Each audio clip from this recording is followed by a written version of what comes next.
اب انہوں نے رات کے اندھیرے میں شب خون مارا، 5 سال توسیع کی، اللہ کے ناموں کے نیچے کھڑے ہو کے واردات کی، سوال ہی نہیں پیدا ہوتا کامیاب ہو یہ واردات۔ اور اس میں دیکھیں افواج پاکستان کی مدت ملازمت، پریکٹس پروسیجر، یہ تمام اہم بل نوٹیفیکیشن جاری کیے، لیکن جب یہ حالات بدلتے ہیں اس وقت یہ نہیں دیکھا جاتا کہ کس کی کتنی عرصے کے لیے مدت رہ گئی ہے، کس کی کتنی ملازمت باقی ہے۔ جب تبدیلی آتی ہے تو سب کچھ اپنے ساتھ بہا کے لے جاتی ہے، جسے ہم ٹرک کی بتی سمجھتے ہیں امریکہ سے جو معاملات، کیونکہ دیکھیں شروع بھی وہیں سے ہوئے۔ خان خود کہتے رہے سائفر، آپ کو پتہ ہے امریکہ نے بائیڈن حکومت نے گرائی، سائفر سچ تھا، حکومت گری۔ اگر اب یہ سارا انقلاب کا جو انتظامیہ کا جو معاملہ ہے امریکہ کا، یہ تمام جو سٹیک ہولڈرز ہیں، اسٹیبلشمنٹ ہے، ساری کی ساری سیاسی جماعتیں ہیں، یہ پھر کیوں امریکہ میں لابنگ کر رہی ہیں؟ ان کے کیوں ہوش اڑے ہوئے ہیں؟ 1 سال مدت اگر رہ جائے تو دکھانا تو یہی تھا کہ امریکہ اور اس کی ایڈمنسٹریشن کو کہ دیکھیں ہم تو 5 سال کے لیے بیٹھے ہوئے ہیں، پارلیمنٹ کو یرغمال بنا کے آرمی ایکٹ میں ترمیم بھی کروا لی ہم نے، جس میں نہ حکومتی اراکین کو پتہ نہ اپوزیشن کو پتہ۔ یہ صرف امریکی اسٹیبلشمنٹ کے لیے تھا کہ ہم میدان میں موجود ہیں، دیکھ لیں۔ لیکن جب امریکی اسٹیبلشمنٹ اپنی آشرواد سے ہاتھ اٹھائے تو اس کے بعد یہ جتنے مرضی قوانین بنا لے نہیں چل سکتے۔ امریکہ نے دیکھیں نا شروعات میں، اگر اب دیکھیں اب یہ کہا جا سکتا ہے کہ ٹرمپ الیکشن نہ جیتا پھر مشکل ہوگی۔ پہلا نتیجہ امریکہ کا آ چکا ہے، الیکشن کا آغاز جو رات 12 بجے کینیڈا کے بارڈر کے پاس ایک قصبہ ڈکسویل، وہاں سے کیوز کاؤنٹی کے پاس، یہ نیو ہیمسفیئر کی شمالی مشرقی ریاست ہے، وہاں سے امریکی الیکشن شروع ہوتا ہے۔ 6 رجسٹرڈ ووٹ۔ 2020 میں بائیڈن یہاں سے 5-0 کے حساب سے کلین سویپ کر گیا تھا۔ 2016 میں بھی ڈونلڈ ٹرمپ یہاں سے ہلری کلنٹن سے ہارا تھا، 4 ووٹ اس کو پڑے تھے، ڈونلڈ ٹرمپ کو 2 پڑے تھے، لیکن یہاں آج 3-3 سے برابر 2024 کا الیکشن ہے۔ ڈونلڈ ٹرمپ 2020 کی نسبت اب زیادہ مقبول ہے، کچھ جگہوں پر مقابلہ ہے، برابری ہے، کئی جگہ پہ کملا ہیرس بھی تھوڑی بہت مقبولیت رکھتی ہے۔ تو پلہ کس طرف گرے گا؟ امریکی اسٹیبلشمنٹ، ڈیپ اسٹیٹ ایکٹر، عدلیہ، مین اسٹریم میڈیا ڈونلڈ ٹرمپ کے مخالف ہیں، یہ تو آپ جانتے ہیں۔ CNN، SNBC ہو گئے، نیو یارک ٹائمز ہو گئی، یہ سارے کا سارا میڈیا ٹرمپ کا مخالف ہے، سوشل میڈیا ٹرمپ کی حمایت میں ہے۔ 7 آزاد ریاستوں میں بھی کانٹے دار مقابلہ ہے، اگلے 24-48 گھنٹوں میں سب فیصلہ ہو جائے گا۔ یہ جو دھند مچی ہوئی ہے اس میں آپ کو نظر آ جائے گا کہ یہ اب معاملات کس طرف جائیں گے۔ پاکستان کے تو اس وقت دیکھیں چین کے ساتھ بہت بڑا پھڈا جو پڑ گیا، یہ بھی بہت بڑا مسئلہ ہے، کیونکہ IMF کے ریویو میں چین نے مدد کرنی ہے، وہ اب کدھر جائیں گے؟ اب چین کے ساتھ معاملات انتہائی خراب ہو چکے ہیں۔ چینی باشندے لبرٹی ملز کے اندر جو حملہ ہوا آج، اور اسے انہوں نے کہا جی کہ آپس کی لڑائی ہے، سیکورٹی گارڈ نے چینی باشندوں کو مارا۔ اب یہ سیکورٹی گارڈ کی اتنی اوقات ہے کہ وہ چائنیز باشندوں کے اوپر فائرنگ کرے، لیکن یہ چونکہ بائیڈن حکومت کا حکم تھا چین سے تعلقات ختم کرنے، بھارت سے بڑھانے ہیں، اس میں آپ دیکھ لیں ابھی پاکستان کے ایک منسٹر ابھی بھی ہندوستان کے دورے پر گیا ہوا تھا، مریم نواز پنجاب سے ڈپلومیسی شروع کرنا چاہتی ہے۔ تو چین سے دوری کا یہ معاملہ تھا، یہ رجیم چینج پلان کا اس کا حصہ تھا بائیڈن حکومت کا۔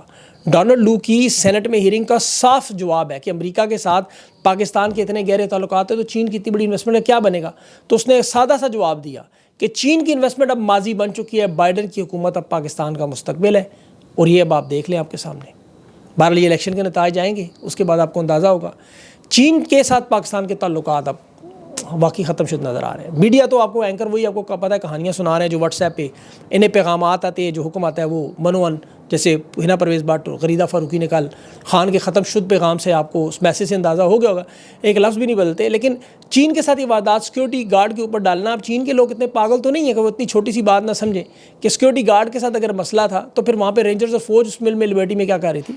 بہرحال یہ معاملہ ان کے لیے بڑا خطرناک ہو جائے گا، چاہے رزلٹ نتیجہ آج کوئی بھی آئے۔ اب تحریک انصاف کے لوگوں میں دیکھیں ابھی نے گولیاں دی جا رہی ہیں، کمیٹیاں بھی دی جا رہی ہیں۔ صاحبزادہ حامد رضا کو قائمہ کمیٹی انسانی حقوق دی گئی، چیئرمین بنایا گیا۔ مذہبی امور کے چیئرمین کے طور پر عامر ڈوگر کو چیئرمین بنا دیا گیا۔ مزید عہدے بھی بانٹے جائیں گے تاکہ یہ لوگ کسی صورت میں احتجاج کی طرف نہ جائیں، خان کو بھول جائے۔ لیکن پاکستان کی عوام، خان آپ کو پتہ ہے اس کے ساتھ ہے۔ انشاءاللہ 9 نومبر کو تحریک انصاف مجبور ہو کے عوام کے ساتھ مل کر یہ معاملہ جوڑے، اور میں امریکی الیکشن سے اس لیے جوڑتا ہوں، دیکھیں تحریک انصاف کی پالیسی آپ دیکھیں، اس میں آپ کو ایگریشن نظر آئے گی، اور یہ معاملات جو لوگ سمجھ رہے ہیں خان اس سے کمزور ہو رہا ہے یا شکست ہو رہی ہے، یہ غلط ہے بالکل۔ خان جیل میں بیٹھا واقعی طاقتور، اس کو آپ مانیں، ورنہ آئین نہ بدلنا پڑتا، فلور کراسنگ 63A نہ بدلنی پڑتی، پریکٹس پروسیجر نہ بدلنا پڑتا، سپریم کورٹ میں 34 جج نہ لانے پڑتے، یہ لوگوں کو اٹھانا مارنا، ججز کے اختیارات، ایکسٹینشن، مدت ملازمت 1.5 سال پہلے ہی دیکھیں خان طاقت پورے کا پورا نظام واقعی اس کے گرد گھوم رہا ہے۔ ورنہ آپ خود سوچیں کہ یہ خوف اور ڈر نہ ہوتا تو 224 قومی اسمبلی کے 65 سینٹ کے 20 آپ اسٹیبلشمنٹ کے لوگ ڈال لیں، 48 میڈیا کے چینل، 150 اینکر، پروڈیوسر، کیمرہ مین سارے اکٹھے کریں، بیوروکریسی کو ڈالیں تو 1000 کے قریب یہ لوگ بنتے ہیں۔ یہ پوری کی پورے لوگ دن رات پچھلے 2 سال 6 مہینوں سے اس پہ جو کام کر رہے ہیں، کسی کو رات کو سوتے ہوئے جگاتے ہیں، کسی کو انجیکشن لگا کے اٹھائی رکھتے ہیں، کسی کے پاؤں میں بیڑیاں ڈال کے اس کو ڈیسک کے ساتھ باندھ دیتے ہیں کہ یہاں سے نکلنا نہیں جب تک معاملہ ختم نہ ہو، کسی کی دبئی میں ٹانگ توڑنی پڑتی ہے، کسی کے منہ پہ جبڑے السر میں ہو، گندی بدبو والے منہ پر پیمپر باندھ کے امریکہ بھیجنا پڑتا ہے۔ کسی گلے میں کچھ ایسا گھساتے ہیں کہ انفیکشن ہو جاتی ہے کہ وہاں جا کے سرجریوں کے بہانے بھاگے. کوئی مرد، کوئی عورت، کوئی آدھا مرد، کوئی آدھی عورت، سارے کے سارے نظام کے دیوانے اور پاگلوں کی طرح جو زبانیں نکال کر ہڑبڑاتے ہوئے اس وقت کبھی ادھر دستخط، کبھی ادھر دستخط، کبھی ادھر پاس، کبھی ادھر دوڑ، یہ کسی کو اٹھاؤ کسی کو گراؤ، یہ پورے کا پورا نظام عمران خان کو گرانے کے لگا. وہ جیل میں بیٹھا ہوا ہے، اطمینان سے قرآن مجید پڑھ رہا ہے.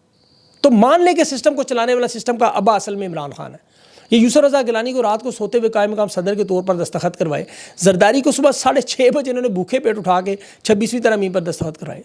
نواز شریف ملک نہیں چھوڑنے دیا انہوں نے. شہباز شریف کمر میں درد تھا، مریم کے گلے میں درد تھا، یہاں سائن کرو. پورے کا پورا نظام خوف میں مبتلا.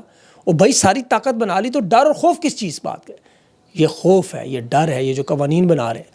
دیکھیں اللہ کے نظام کو دیکھیں، اللہ نے بھی مرحلہ بائی مرحلہ اپنے قوانین انسانوں پہ نافذ کیے، ایک دم کچھ نہیں لاگو کیا. یہ یہاں پاگلوں دیوانوں کی طرح قوانین پہ قوانین بنا رہے ہیں، اور وہ بھی صرف چند لوگوں کے لیے. اور وہی چند لوگ خوف زدہ بھی ہیں. کبھی ٹرمپ کا ڈر، کبھی عدلیہ کا ڈر، کبھی سوشل میڈیا کا ڈر، کبھی اندرونی بغاوت کا ڈر، کبھی چند لوگوں کا ڈر. پھر کہتے ہیں ایک نہتے شخص کے جیل میں بیٹھے ہوئے ڈر اور خوف. یہ ڈر اور خوف اللہ نے ڈالا ہے. دیکھیں میرے ویلاگ میں کوشش کرتا ہوں آپ کو 3-4 اہم پہلوؤں سے اپنا نقطہ نظر سامنے رکھوں.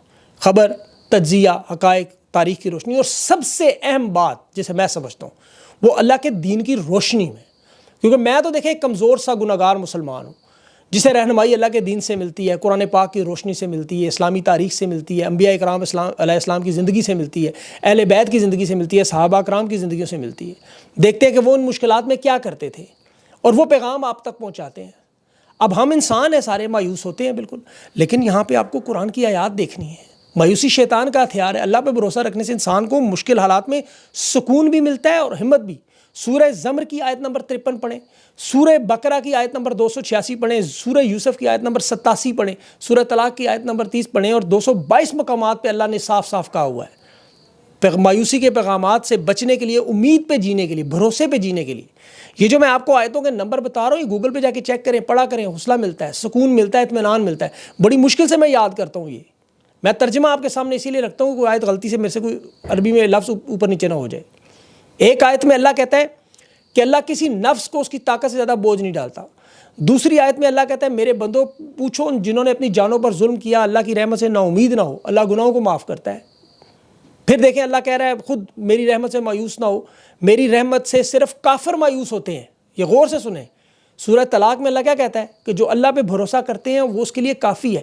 تو ایک مسلمان ہونے کے ناطے میرا تو ایمان ہے جو قبر میں جائے گا. نیتوں کے حال اللہ جانتا ہے. ٹرک کی بتی کے پیچھے کسی کو نہیں لگانا. اس سسٹم میں رہتے ہوئے اللہ سے امید ہے کہ یہ یا فریدی کھڑا ہو جائے. اب یا فریدی لیٹ جائے تو کیا کریں؟ سسٹم میں رہ کے امید ہے تحریک انصاف کے رہنما ڈٹ جائیں، لڑیں گے، میدان میں آئیں گے پرامن، وہ لیٹ جائیں تو کیا کریں؟ ابھی اسی سسٹم میں رہ کے ہم کہتے ہیں پاکستان کی عوام اپنے پرامن حق کے لیے کھڑی ہو. عوام ڈر کے مارے اپنی تصویر بھی سوشل میڈیا پہ لوگ نہ لگائیں تو کیا کریں؟ پھر انہیں جگایا ہی جا سکتا ہے نا، کوشش ہی کی جا سکتی ہے، اور وہ کرتے ہیں، کرتے رہیں گے. اب اگر ٹرمپ کی بات کریں تو خدا نخواستہ ٹرمپ نے کوئی دنیا نہیں بدل دینی. پاکستان میں ڈیالہ جیل کے جا کے کوئی دروازے نہیں کھولنے، اس کے ہاتھ میں چابی ہے. امید یہ کی جاتی ہے کہ اللہ کرے گا کہ ظلم اور بربریت اس کے وجہ سے رکے گی، غدر جو مچی ہوئی ہے حالات میں بہتری آئے گی. یہ اللہ کے کام ہے. مجھے ایک واقعہ یاد آ گیا، ایک تمثیل کے طور پر واقعہ ہے. اللہ غرور کرنے والوں کو، تکبر کرنے والوں کو، سورہ اعراف میں کہتا ہے آیت نمبر 40 ہے کہ ہماری آیتوں کو جو جھٹلاتے ہیں، تکبر کرتے ہیں، ان کے لیے آسمان کے دروازے نہیں کھولیں گے، وہ جنت میں نہیں داخل ہوں گے. اور جب تک اونٹ سوئی کے نکے سے نہ گزر جائے مجرموں سے ہم اس طرح بدلہ لیں گے. پڑھے لکھے شخص سے پوچھیں اونٹ سوئی کے نکے سے گزرتا ہے، وہ 1000 دلیلیں گا یہ پاگل ہے. وہ کہے گا ٹرک کی بتی کے پیچھے لگا رہے ہیں. اللہ والے سے بات کریں، وہ کہے گا کن کہہ کے پوری کائنات تخلیق کرنے والا. سورہ یاسین میں کہتا ہے کہ جب میں ارادہ کر لوں ہو جاؤ تو وہ ہو جاتی ہے. سورہ آل عمران میں مریم علیہ السلام سے پوچھا میرے ہاں بچہ کیسا پیدا ہوا؟ مجھے تو کسی مرد نے چھوا نہیں. اللہ نے کہا جب میں ارادہ کروں، میں صرف کن کہتا ہوں، وہ ہو جاتی ہے. تو سوچیں ان چیزوں کو، غور کیا کریں. دنیاوی اعتبار سے دیکھیں مایوس ہوتے ہیں، نا امید ہوتے ہیں، تو انہیں تو حقیقی معنی میں مجھے سننا ہی نہیں چاہیے. منیب فاروق صاحب موجود ہیں، جاوید چودھری موجود ہے، کامران خان موجود ہے، سہیل وڑائچ ہے، ان گنت پاکستان میں لوگ بیٹھ سنیں انہیں جا کے. جو آپ کو کہیں گے عمران خان کبھی جیل سے باہر نہیں آئے گا، عمران خان کا ملٹری ٹرائل ہوگا، خدا نخواستہ پھانسی پہ چڑھا دیں گے، تحریک انصاف کو ختم کر دیں گے. 10 سال میں سیاست میں اب مریم نواز اور بلاول کے بچے آگے حکمرانی کرتے رہیں گے. نواز شریف پورے ملک کا آبا بنے گا. 24 کروڑ کیڑے مکوڑے ہیں. آپ نے سننے باتیں سننے کو روک تو نہیں سکتا. جہاں تک میری اپنی ذات کا تعلق ہے، دیکھیں تن من دھن اس نظریے پہ، اس فلسفے پر ہے، بڑا سادہ سا. ملک میں آئین اور قانون، جمہوریت، آزادی، پاکستان کی ترقی، اور یہ پوری دنیا میں لاگو ہونا چاہیے. خان کے نظریے سے جڑ گیا ہم خان کو اس لیے دیکھ، یہ باتیں نواز شریف کر رہا ہوتا، کہہ رہا ہوتا، اس کے ساتھ کھڑے ہوتے. پورے 77 سال میں پاکستان کی تاریخ میں کوئی ایسا ملا ہی نہیں خدا کی قسم جس کے ساتھ کھڑے ہوتے، ورنہ ہو جاتے. یہ ایک ملا ہے. میں آپ کو بتاؤں، کرکٹ آسٹریلیا نے مجھے بلایا، ابھی ٹیم آئی ہوئی ہے کہ جی آئیں آپ بڑے سٹار ہیں. میں کون سا سٹار ہوں؟ آپ فلاٹ ڈھمکائیں، آپ آئیں ملاقاتیں کریں، کوریج کریں. یہاں پاکستانی کمیونٹی ہے، انڈین کمیونٹی ہے، سری لنکن کمیونٹی ہے، ان کی خواتین کی کرکٹ کو پروموٹ کریں، ہماری مدد کریں، پیسے کمائیں، ہمارے ساتھ کام کریں جیسے باقی ساری دنیا کے لوگ کریں. دفع کریں کہ ان چکروں میں پڑے ہوئے. خان تو جیل میں بیٹھا رہنے دیں اس کو، سیاسی معاملہ ہے، لوگوں کو مار پڑ رہی ہے، پڑھنے دیں.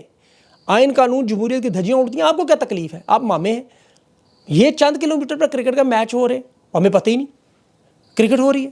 ہمیں یہ پتہ ہے کہ باجوڑ میں کیا ہو رہا ہے، گلگت بلتستان سے لیاری تک، اڈیالہ جیل تک کیا، اور یہ پتہ ہے صاحب. کرکٹ کا میلہ پتہ ہے، پاکستانی وہاں بیٹھ کے میچ دیکھ رہے ہیں. کچھ کوئی پتہ نہیں، ہمیں کوئی غرض نہیں، وہ اپنی زندگی جی رہے ہیں، ہم لوگ اس میں انہیں قصوروار نہیں کہتا، ان کی مرضی ہے اپنی. لیکن میں کم از کم تماشائی نہیں بن سکتا. پورا پاکستان چاہے بن جائے، خان کو چھوڑ دے بے شک، اس نظریے سے بے شک ہٹ جائیں، سارے اکیلے ہی لگے رہیں گے. دیکھیں، خان کی ترقی پاکستان کی ترقی ہے، حالات کی بہتری، پاکستانیوں کی زندگی بہتر ہونے کا ایک حل نظر آتا ہے. جس دن خان نے سرنڈر کر دیا، جس دن خان نے جیل میں بیٹھ کے کہہ دیا نا کہ میری ہار ہوگی، بس یار میں لندن جا رہا ہوں، میرے سے نہیں ہو سکتا، ہتھیار ڈال رہا ہوں، دفع کرو اس کو. میں بھی کرکٹ کمنٹری کرتا ہوں، جا کے اپنے بچوں کے ساتھ گزارتا ہوں. آپ لوگ بھی ڈرامے فلمیں دیکھیں، مجھے نہیں کرنی بات. چھوڑ دیں گے سارے. وہ گرمی میں سردی میں بجلی کے بغیر بیٹھا اذیت کاٹ رہا ہے، ہم کیسے چھوڑ دیں؟ میں بھی پھر گلین میکسویل کا جا کے انٹرویو کر رہا ہوں گا. آئی پی ایل میں انڈیا میں دیکھیں، میرے ہندوستانی دوست مجھے کہتے ہیں آؤ آپ کو آئی پی ایل میں لے کے چلیں، وہاں کوریج کرو. بخدا ادھر چلو، ادھر پیسہ ہے، ادھر دل نہیں مانتا یار، کیا کریں، کیسے کریں؟ ہم امید کے دامن سے جڑے ہوئے ہیں، اللہ پہ بھروسہ کر کے بیٹھے ہوئے. تو جس نے سننا ہے بسم اللہ کر کے سنے، اٹھتے ہوئے دعا کرے اور اللہ پاکستان کے حالات بہتر کے دل جگرا بڑا کرے. جو نہیں سن سکتا چھوڑ دیں، کوئی مسئلہ نہیں، کوئی پرواہ نہیں، اللہ مالک ہے. میری سخت باتوں کا برا نہ بنائیے گا، یہ ایک تلخ حقیقت ہے. یہ جو میں دیکھتا ہوں نا کمنٹس کئی لوگوں کے، امید کے دامن کیوں دکھا رہے ہیں، ٹرک کی بتی کے پیچھے لگا رہے ہیں.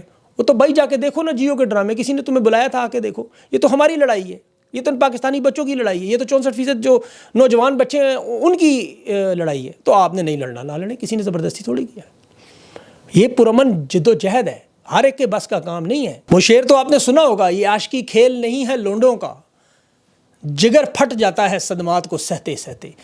بہرحال چھوڑیں اس بات کو، اپنا خیال رکھیں. مجھے اگلے ویلاگ کے تک لے جاتے. اللہ حافظ.